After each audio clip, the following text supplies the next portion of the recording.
Welcome to burning topic. నేను ప్రత్యూష. మరుపే తెలియని నా హృదయం, తెలిసి వలచుట తొలి నేరం, అందుకే ఈ గాయం అంటాడు మనసు కవి ఆత్రేయ. మర్చిపోవటం మనిషికి దేవుడిచ్చిన గొప్ప వరం. మరుపు అనేదే లేకపోతే బతకడం చాలా కష్టం. ఇప్పుడు ఇంతకీ దేని గురించి మర్చిపోవాలంట అంటారా? ఇంకేంటి, బంగారం గురించి. అమ్మో, అలా ఎలా మర్చిపోతాం అంటారేమో. ఇవాళో రేపో తులం బంగారం 1,50,000కి చేరుకోబోతుందట. గుర్తు పెట్టుకుని లోపల గుక్కబట్టి అడవడం మంచిదా, లేకపోతే ఆ లోహం మనది కాదిక అని మర్చిపోవడం మంచిదా? నిన్నగాక మొన్నే కదా 10 గ్రాముల పసిడి ధర 1,00,000 అయిందని చూసింది. ఇంతలోనే ఇంకొక షాకా, అప్పుడే 1,50,000కి వెళ్ళిపోతుందా? ఇదెక్కడ విడ్డూరమైనా అని అనుకుంటున్నారంతా. నిజమే, మార్కెట్ ఎక్స్పర్ట్స్ చెప్పేదాని ప్రకారం వెరీ సూన్ 1,50,000ని టచ్ చేయబోతోంది కనకం. ఇంతకీ దానికి కారణం ఏంటి? బంగారాన్ని ఆకాశం వైపు డ్రైవ్ చేస్తున్న ఆ రీజన్స్ ఏంటి? కంప్లీట్ అనాలిసిస్ ఇవాల్టి బర్నింగ్ టాపిక్లో.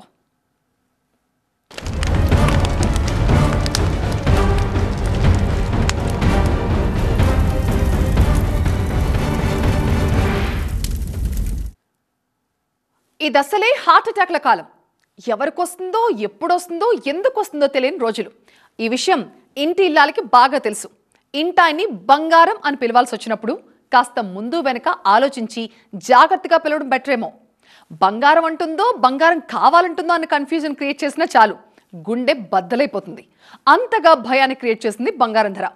ఒకప్పట్లాగా బంగారం కొనిస్తారా అని అడిగే రోజులు లేవిప్పుడు. ప్రేమగా అయినా డిమాండ్ చేయడానికైనా వీల్లేని పరిస్థితి కల్పించింది. అయితే ముందు ముందు ఇంకా షాక్లు ఇవ్వబోతుందట బంగారం.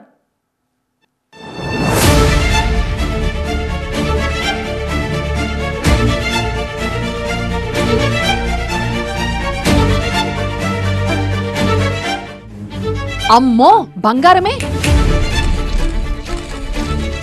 అలుపన్నదే రాదా ఈ కనకానికి? పరుగులు తీయడం మాత్రమే వచ్చా ఈ పసిడికి? ఆడవాళ్లు ఇక ఆశ వదులుకోవాల్సిందేనేమో బంగారం మీద. ఆలు మగలు, ప్రేమికులు ఆప్యాయంగా పిలుచుకునే పిలుపులోనే వినిపిస్తుందేమో ఇక బంగారం అనే మాట. మగవలు మానసికంగా ఎంత కుంగిపోతున్నారో అసలు. షాపింగ్ అని బజార్కెళ్తే అటుగా ఏదైనా బంగారం షాప్ కనిపిస్తే, దగదగమని మెరిసిపోతున్న హారాలు కనిపిస్తే మనసు చివుక్కుమంటోంది. ఇక అలా చూసి తరించాల్సిందేనా అని బాధ వాళ్ళది. ఆలయాలకు వెళ్ళినప్పుడు పునఃదర్శన ప్రాప్తిరస్తు అని కనిపిస్తుంది. అది చూడగానే నిన్ను చూడాలన్నా, నిన్ను చేరుకోవాలన్నా మానవ మాతృలం, మా వల్ల అవుతుందా స్వామి, మళ్ళీ నీ దగ్గరికి నువ్వే రప్పించుకో అని ప్రార్థించుకుంటాం. ఇక బంగారం వంక చూసి కూడా ఇలాగే ప్రార్థించుకోవాల్సిన రోజులివి. అమ్మ కనక మహాలక్ష్మి, మా గోడు విను, నీ దరికి నువ్వే రప్పించుకో అని మనసులో దండం పెట్టుకోవాల్సి వస్తోంది. ఎక్కడ మొదలైంది, ఎక్కడికి వెళ్తోంది? మొన్న ఏప్రిల్లోనే కదా పరుగులు పెడుతూ 1,00,000ని తాకింది. ఇంకా ఆ ఆయాసమే తగ్గలేదు. ఆ షాక్ నుంచి కోలుకోనే లేదు. ఇంతలోనే మళ్లీ లగెత్తడానికి రెడీ అయిపోతోంది. కాస్త గ్యాప్ తీసుకోవచ్చుగా, కొనుగోలుదారులకి కొనే గ్యాప్ ఇవ్వచ్చు కదా. లేదు, ఆ పరుగు ఆగదు అంటూ మళ్లీ మ్యారథాన్ మొదలుపెట్టేసింది. ఈసారి లక్ష్యం అక్షరాల 1,50,000. ఎప్పుడవుతుంది 1,50,000 అంటే? ఆ టైం చెప్పి రాదు. గోల్డ్ బాంబు ఎప్పుడైనా పేలొచ్చంటున్నారు. కనకానికి మనిషికి రక్త సంబంధం ఉందేమో. అందుకే దూరం పెంచుకుంటున్న కొద్దీ ఎంతైనా మనలో అంతర్భాగమే కదా అని సర్దుకుపోదాలని దగ్గరికి తీసుకుంటుంటే ఇంకాస్త మీదకి కూర్చుంటోంది. అయినా సరే చెయ్యందుకుని దగ్గరికి లాక్కునే ప్రయత్నం చేస్తుంటే ఇంతకింత దూరం జరుగుతోంది. 10 గ్రాముల పసిడి 1,00,000కు చేరిన ఆపసోపాలు పడి అప్పు చేసి మరీ కొంటుంటే ఇంకా ఇంకా పెరుగుతోంది. మరీ 1,50,000కు చేరితే కష్టమవుతుందేమో కొనడం.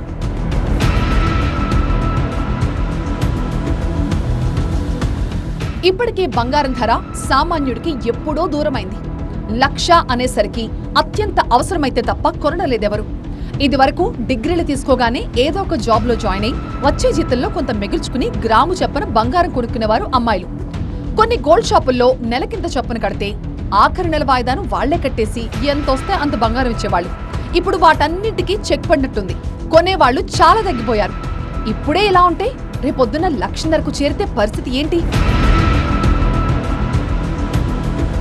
మొన్న ఏప్రిల్ 21న మొదటిసారిగా 1,00,000 రూపాయలు తాకింది 10 గ్రాముల బంగారం ధర. అప్పటి నుంచి ప్రతి రూపాయి కొత్త రికార్డ్ క్రియేట్ చేస్తూనే ఉంది. అప్పుడప్పుడు తగ్గినా అల్టిమేట్ గా పెరుగుతూనే వస్తోంది. ప్రస్తుతం 24 క్యారెట్ల 10 గ్రాముల పసిడి ధర 1,10,000 రూపాయలకు అటు ఇటుగా ఉంది. 22 క్యారెట్ల 10 గ్రాముల పసిడి ధర 1,01,000 రూపాయలకు అటు ఇటుగా ఉంది. వెండి కూడా బంగారం అయిపోయింది. మొన్న మధ్య కిలో వెండి 1,28,000 రూపాయలు టచ్ చేసింది. ఆల్ టైమ్ రికార్డ్ ఇది. 10 గ్రాముల బంగారం రాబోయే రోజుల్లో 1,00,000 చేరుతుందా అంటే మనం ప్రతి పరిస్థితి చుట్టూ ఉన్న పరిస్థితులని చూస్తే నిజమే అనిపిస్తుంది. ఎందుకంటే ముఖ్యంగా బంగారం ధర పెరగడానికి 3 కారణాలు ఉన్నాయి. ముఖ్యమైన కారణం మనకి రోజు రోజుకి పతనమవుతున్న రూపాయి, అదేవిధంగా ఎగబాకుతున్న డాలర్. ఇది ఒక థ్రెట్ కింద మనం చూడొచ్చు. మరోవైపు అంతర్జాతీయ మార్కెట్లో ఉన్న డిమాండ్ ఏదైతే ప్రస్తుతం మనకి అన్ని దేశాల్లో వాళ్ళ ఫారెక్స్ నిల్వల్లో బంగారాన్నే ఎక్కువగా ఉంటున్న పరిస్థితి గత 3-4 సంవత్సరాల నుంచి కనిపిస్తుంది.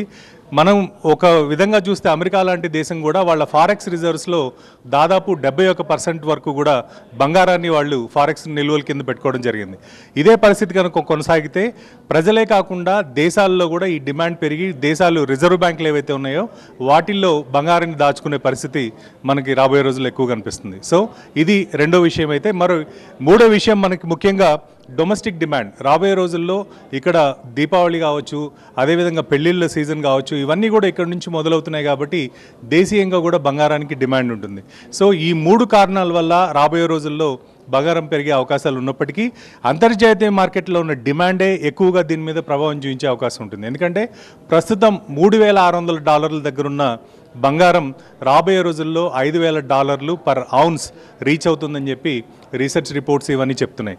దీన్ని బట్టి చూస్తే అంతర్జాతీయ మార్కెట్లో కనుక $5,000కి ఒక ఔన్స్ బంగారం వెళ్తే ఖచ్చితంగా భారతదేశంలో 1,50,000 అయ్యే అవకాశాలు చాలా ఎక్కువ కనిపిస్తున్నాయి.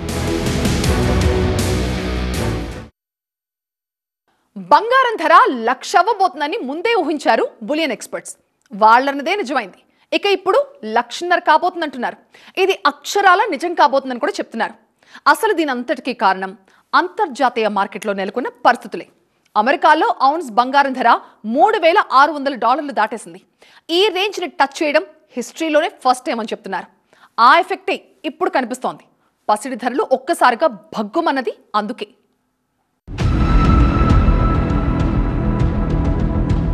బంగారం ధర పెరగడానికి ఒకానొక కారణం మన రూపాయే. నిన్న మొన్నటి దాకా 75-80 రూపాయలు ఇస్తే $1 వచ్చేది. ఇప్పుడు 88 రూపాయలు ఇవ్వాల్సి వస్తోంది $1కి. మనం ప్రపంచ దేశాలతో ఏ వ్యాపారం చేయాలన్నా డాలర్లే కావాలి. ఆ డాలర్లతోనే కొనాలి. అది బంగారం అయినా సరే.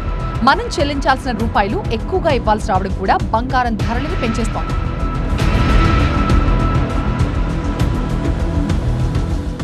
అమెరికన్లు గాని ఇతర దేశాలు గాని ఇండియన్ స్టాక్ మార్కెట్లో భారీగా పెట్టుబడులు పెడుతూ ఉంటారు. మోస్ట్ ఎమర్జింగ్ మార్కెట్ మనది. అత్యంత వేగంగా ఎదుగుతున్న దేశం భారత్.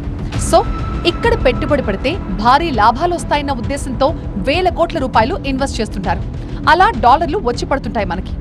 ఎప్పుడైతే ఆ ఇన్వెస్టర్లు షేర్లు అమ్ముకుని తమ పెట్టుబడులు వెనక్కి తీసుకుంటారో అవే డాలర్లు దేశం నుంచి వెళ్ళిపోతాయి. డాలర్ల కొరత ఏర్పడుతుంది. డాలర్ డిమాండ్ పెరిగి రూపాయి విలువ పడిపోతుంది. ఇప్పటి వరకు 88 రూపాయలు ఇస్తే $1 వచ్చేది. రేపొద్దున 95 రూపాయలు ఇస్తే గానీ $1 వచ్చే పరిస్థితి ఉండదంటున్నారు. అంటే డాలర్తో పోల్చితే రూపాయి మార్కం విలువ 95కి పడిపోతుందన్నమాట. అదే జరిగితే బయట నుంచి ఏం కొనాలన్నా ఎక్కువ రూపాయలిచ్చి డాలర్లలో వస్తువులు కొనుక్కోవాలి. సో దిగుమతి చేసుకునే ప్రతి ఒక్క వస్తువు ధర పెరిగిపోతుంది. అది బంగారమైనా, క్రూడ్ ఆయిల్ అయినా, పామ్ ఆయిల్ అయినా.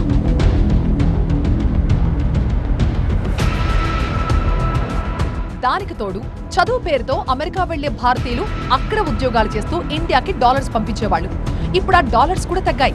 పైగా ట్రంప్ వేసిన టారిఫ్ల కారణంగా మన ఎగుమతులపై ప్రభావం పడుతోంది. వచ్చే డాలర్లు ఆగిపోతున్నాయి. ఈ ఒక ఎఫెక్టే. ఓవరాల్ గా రూపాయి విలువ ఎంత పడిపోతే బంగారం సహా దిగుమతి చేసుకునే అన్నింటి ధరలు పెరుగుతాయి. దాని ప్రభావమే బంగారం పైన కనిపిస్తుంది. పైగా ప్రపంచ దేశాలు సైతం ఇప్పుడు బంగారమే కొంటున్నాయి. ఇది కూడా గోల్డ్ రేట్స్ పెరగడానికి ఒక కారణం. ఒకప్పుడు పెట్టుబడి అంటే బంగారమే, కానీ తర్వాతి కాలంలో బంగారాన్ని కాదని డాలర్లు కొన్నారు. ప్రపంచం మొత్తానికి ఒకటే దారి. కాసిని డబ్బులు మిగిలితే డాలర్లు కొనడం, దాచుకోవడం. బంగారం కంటే సేఫ్ అని పేరు తెచ్చుకుంది డాలర్. 2010లో గ్లోబల్ రిజర్వ్స్ లో 66% డాలర్స్ ఉంటే అందులో బంగారం వాటా కేవలం 9%. అదే 2025 వచ్చేసరికి డాలర్ పై నమ్మకం తగ్గి అందులో పెట్టుబడులు 58% తగ్గాయి. అదే సమయంలో గోల్డ్లో ఇన్వెస్ట్మెంట్స్ 24% పెరిగాయి. గత 30 ఏళ్లలో ఇంతలా బంగారం కొనడం ఒక రికార్డనే చెప్పాలి. అసలు ప్రపంచ దేశాలు దాచుకునే సొత్తులో ఎక్కువగా ఉండేది నోట్ల కట్టలు కాదు, బంగారమే. అమెరికా మొత్తం రిజర్వ్స్ లో 77.5% బంగారమే. జర్మనీ రిజర్వ్స్ లో 67.4% గోల్డే.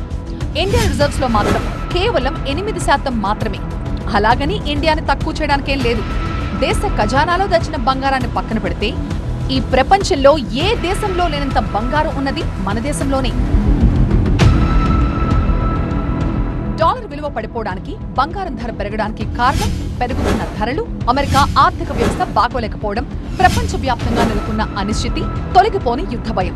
ఇలాంటి పరిస్థితులు ఉన్నప్పుడు ఎవరైనా సరే బంగారంలోనే పెట్టుబడి పెడతారు. ఇందాక చెప్పుకున్నట్లు ప్రపంచం అంతా డాలర్నే నమ్ముతోంది. ఆ తర్వాత యూరో ఉండేది. ఆ తర్వాత బంగారంలో పెట్టుబడులు పెట్టేవారు. ఇప్పుడు యూరోని దాటేస్తుంది బంగారం. వచ్చే 5 ఏళ్ల పాటు ఈ ట్రెండ్ ఇలాగే ఉండబోతుంది. అంటే ప్రపంచ దేశాల రిజర్వ్ బ్యాంకులన్నీ కొనేది డాలర్లు, యూరోలు కాదు, బంగారాన్ని. సో గోల్డ్ రేట్ పెరగడమే తప్ప తగ్గడం అనేది ఉండదు. ఇంకా అమెరికా పెద్దగా గోల్డ్ కొనడం లేదు. ఆల్రెడీ ఖజానాలో 8,133 టన్నుల బంగారం ఉంది. 2008 నుంచి పెద్దగా పెరగడం లేదు. కానీ యూరోప్ దేశాలు అలా కాదు, తెగ కొంటున్నాయి. జర్మనీ, ఇటలీ, ఫ్రాన్స్, స్విట్జర్లాండ్ ఈ 4 దేశాల్లో 9,280 టన్నుల బంగారం ఉంది. మరోవైపు ఆసియా దేశాలు కూడా గోల్డ్ రూట్ పట్టాయి. అంటే చాలు బంగారాన్నే కొనేస్తోంది చైనా. 2019లో 1948 టన్నుల బంగారం నిల్వలు ఉండేవి చైనాలో. ఇప్పుడేమో 2,279 టన్నుల బంగారం ఆ దేశ రిజర్వ్ బ్యాంక్ లో ఉంది. చైనా తర్వాత ఆ స్థాయిలో బంగారం కొంటున్నది ఇండియానే. ఆకాశాన్నంటిన బంగారం ధరలు. ఈ బ్రేకింగ్ న్యూస్ చూడగానే నెక్స్ట్ వచ్చే లైన్స్: అంతర్జాతీయ మార్కెట్లో అనిశ్చితి, స్టాక్ మార్కెట్లో పెట్టుబడుల ఉపసంహరణ. ఇవే కనిపిస్తాయి కదా. ఎందుకని ఇంటర్నేషనల్ సినారియోకి గోల్డ్కి అలాంటి ఒక రిలేషన్ ఉంటుంది? బంగారం ధర పెరగడానికి, ఎక్కడో జరిగే యుద్ధానికి అసలు లింక్ ఏంటబ్బా? అమెరికాకు కష్టం వస్తుందంటే చాలు, డాలర్ డిమ్ అవుతుందన్న వార్త వస్తే చాలు, ఇమ్మీడియట్గా పసిడి ధరలే పెరుగుతాయి. ఎందుకు? ఎప్పుడైనా ఒకటి గుర్తుపెట్టుకోవాలి, అంతర్జాతీయంగా బంగారం ధరని ఔన్స్లలో చెప్తారు. మనం కాసు, తులం, గ్రాము, 10 గ్రాములను పిలుచుకున్నట్లు 1 ఔన్స్ అంటే 31 గ్రాముల కంటే కాస్త ఎక్కువ. ఆ ఔన్స్ ధర ఎంత ఉందన్న దాన్ని బట్టే 10 గ్రాముల బంగారం ధర 1,00,000 ఉందా, 1,10,000 పలుకుతుందా అని నిర్ణయిస్తారు. ప్యూర్ గా పసిడి ధర ప్రపంచ మార్కెట్ ను బట్టే ఉంటుంది. అది బాటం లైన్. బంగారం ధర ఎక్కువ తక్కువ అవడానికి కారణమేంటి? సింపుల్ సూత్రం: బంగారం కావాలి, ఇంకా కావాలి అనే డిమాండ్ ఉంటుంది చూశారు, దానివల్లే గోల్డ్ రేట్ పెరుగుతుంది. బంగారం కావాలని ఎవరు కోరుకుంటారు? ఆఫ్ కోర్స్ అందరూ అనుకోండి. కాకపోతే ఇక్కడ దేశాలు కోరుకుంటాయి బంగారం కావాలని. భారత్, చైనా, జపాన్, అమెరికా ఇలా ప్రతి దేశానికి ఒక రిజర్వ్ బ్యాంక్ ఉంటుంది. ఆ రిజర్వ్ బ్యాంకులు కిలోల చొప్పున కాదు, టన్నుల లెక్కన కొంటాయి. మొన్నటికి మొన్న జూన్లో 1/2 టన్ను బంగారం కొంది మన ఆర్బీఐ. పోయిన నవంబర్కే ఏకంగా 8 టన్నుల బంగారం కొనిపెట్టుకుంది. 2024లో మొత్తంగా 73 టన్నులు కొని దాచుకుంది ఆర్బీఐ. ప్రపంచంలో ఇంత బంగారం కొనే దేశాలలో భారత్ ది సెకండ్ ప్లేస్. ప్రస్తుతం రిజర్వ్ బ్యాంక్ ఖజానాలో 879.8 టన్నుల బంగారం ఉంది. ఇలా మన దేశమేనా? ప్రపంచంలో డబ్బున్న ప్రతి దేశం చేసేది ఇదే. ఏడాదికి 1000 టన్నుల బంగారం కొంటున్నాయి ప్రపంచ దేశాలు. వరుసగా 3 ఏళ్లుగా ఏడాదికి 1000 టన్నుల గోల్డ్ కొనడం అంటే మాటలు కాదు. 1996 తర్వాత ఫస్ట్ టైం అమెరికా దగ్గరున్న బంగారపు నిల్వల కంటే ప్రపంచ దేశాల రిజర్వ్ బ్యాంకుల్లో ఉన్న బంగారమే ఎక్కువ. అంతలా తెగ కొనేస్తున్నాయి దేశాలు. సో బంగారం ధరలు పెరగడానికి ప్రధాన కారణం దేశాల రిజర్వ్ బ్యాంకులు కొనడం వల్లే. సరే, దేశాలు ఎందుకు కొంటున్నాయి బంగారాన్ని? చాలా మంది అనుకునేది మనం షాపులకెళ్లి కొంటున్నాం కదా, దానికోసమే టన్నుల కొద్దీ బంగారాన్ని దిగుమతి చేసుకుంటోంది అని అనుకుంటారు. కాదు, ఇందులో సగం మాత్రమే నిజం. రిజర్వ్ బ్యాంక్ ఆఫ్ ఇండియా గాని, ప్రపంచ దేశాలు గాని పసిడి కొని దాచిపెట్టుకోవడానికి కారణం భయం. అంతర్జాతీయంగా నెలకొన్న భయం. బంగారం విషయంలో అమెరికా తుమ్మితే ప్రపంచానికి జలుబు చేస్తుంది. For suppose America job calendar చాలా వీక్ గా ఉంది, అంటే నిరుద్యోగం పెరిగిందన్నమాట. 3 నెలల్లో ఇన్ని ఉద్యోగాల కల్పన జరుగుతుందని ఒక ఎస్టిమేషన్ రిలీజ్ చేస్తుంది అక్కడి ఫెడరల్ రిజర్వ్ బ్యాంక్. కానీ అంచనాలు తప్పి చాలా తక్కువ మందికే ఉద్యోగాలు వచ్చాయి. అంటే కంపెనీలు ఉద్యోగుల్ని తీసుకోలేదని అర్థం. ప్రొడక్షన్ ఉండుంటే దానికి తగ్గట్టుగా ఎంప్లాయీస్ ని తీసుకునేవాళ్ళు. సో ఉత్పత్తి తగ్గిందని మీనింగ్. ప్రొడక్షన్ ఎందుకు తగ్గుతుంది? డిమాండ్ లేదు కాబట్టి.